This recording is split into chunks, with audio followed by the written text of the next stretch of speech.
8 ឆ្នាំមុនមកដូចអត់មានណាគេធ្វើខ្ញុំស្លាប់ធ្ងន់ដូចលើកហ្នឹងកីឡាមើលអត់ឃើញហើយធ្វើម៉េចមានឲ្យបងប្អូនយើងអធិស្ឋានកម្មវិធីគ្រុឌនៅចិននេះល្អមកអូគេរៀបចំធំអរគុណដល់សម្ដេចដែលតែងតែគ្រប់គ្រងកីឡាទេសចរគេមើលច្រើនគេស្គាល់កម្ពុជាច្រើនយើងមានតែខំប្រឹងតទៅមុខទៀតបាទសួស្តីបងចាំតែយើងដាក់គ្រុឌជួយឆាចមកលេបសិនសួស្តីបងហ្នឹងហើយអញ្ចឹងឯនឹងមានសំណួរខ្លះចង់សួរសម្រាប់លើថាលើកមុននៅសម្រាប់ហ្នឹងស្លាប់ជាលើកទី2បន្ទាប់ពីប្រកួត8ឆ្នាំមានអារម្មណ៍មិនដែរទេសម្រាប់ខ្ញុំការប្រកួតស្លាប់លើកទី2ក្រោយពី8ឆ្នាំនេះមានអារម្មណ៍ស្ដាយ8ឆ្នាំមុនមកដូចអត់មានណាគេធ្វើខ្ញុំស្លាប់ធ្ងន់ដូចលើកហ្នឹងលើកមុនក៏មិនធ្ងន់ដល់ហ្នឹងដែរពេលស្លាប់ហើយនៅឃើញថាកីឡាមើលអត់ឃើញហើយធ្វើម៉េចមានឲ្យបងប្អូនយើងអធិស្ឋានព្រោះកីឡាវាមានតែប៉ុណ្ណឹងបាទសម្រាប់ខ្ញុំទៅមកវិចិត្រហ្នឹងមានអារម្មណ៍ថាស្ដាយតែអត់បានឈ្នះតែតែការប្រកួតហ្នឹងយើងគិតថាវាបន្ទូដំសងគ្នាហើយខ្ញុំគិតថាបើសិនជាថ្ងៃហ្នឹងបានឈ្នះគឺល្អតែស្ដាយបានត្រឹមតែស្មើការប្រកួតជាមួយគាត់លើកដំបូងនោះប្រហែលជាមួយឆ្នាំជាងហើយ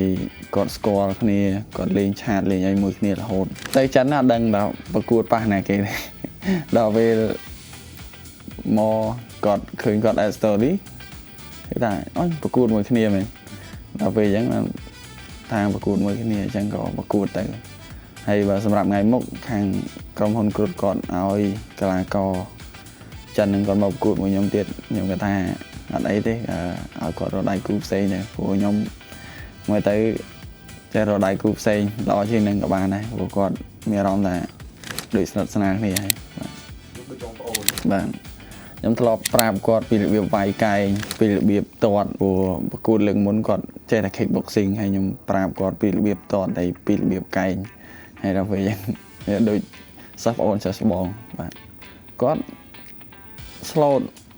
និយាយទៅដូចមុននឹងខ្ញុំគាត់ដឹងខ្ញុំទៅចិនអញ្ចឹងគាត់ឆាតប្រាប់ថាឲ្យយកអាវក្រាស់ឬក៏រៀបចំសម្ភារៈដែលនៅចិនហ្នឹងដែលត្រូវប៉ះពាល់ហ្នឹងឲ្យរៀបចំពីខ្មែរទៅហើយនេះគាត់ឆាតប្រាប់រហូតការស្ថិតនៅចិនមិនតិចមិនអីមិនចឹងទៅហើយ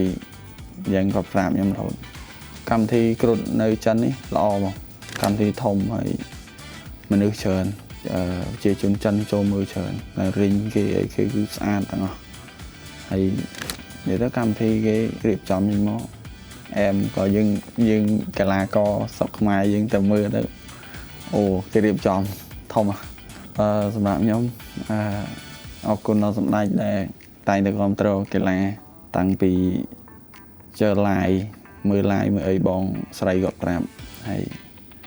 យើងអ្នកកីឡាយើងមានអញ្ចឹងយើងខំអព្រោះយើងអ្នកខំប្រឹងជួយទៅខាងផ្នែកកីឡាហើយមានទេសចរគេមើលច្រើនគេស្គាល់កម្ពុជាច្រើនយើងមានតែខំប្រឹងតទៅមុខទៀតខ្ញុំវាយនៅក្រៅស្រុកដូចមិនសូវជាជោគជ័យបើមានលើកក្រោយទៀតនឹងខំប្រឹងឲ្យទ្វេដងដើម្បីយកជ័យជំនះបាទសម្រាប់ខ្ញុំឡាយអត្រាអរគុណដល់ក្រុមហ៊ុនវឌ្ឍនៈនិងអ្នកអង្គការសម្អាងវឌ្ឍនៈដែលតែងតែយកខ្ញុំទៅក្រៅប្រទេសជូនពរឲ្យអ្នកអង្គការសម្អាងវឌ្ឍនៈសុខភាពល្អនិងក្រុមហ៊ុនវឌ្ឍនៈកាន់តែរីកចម្រើនទៅមុខទៀត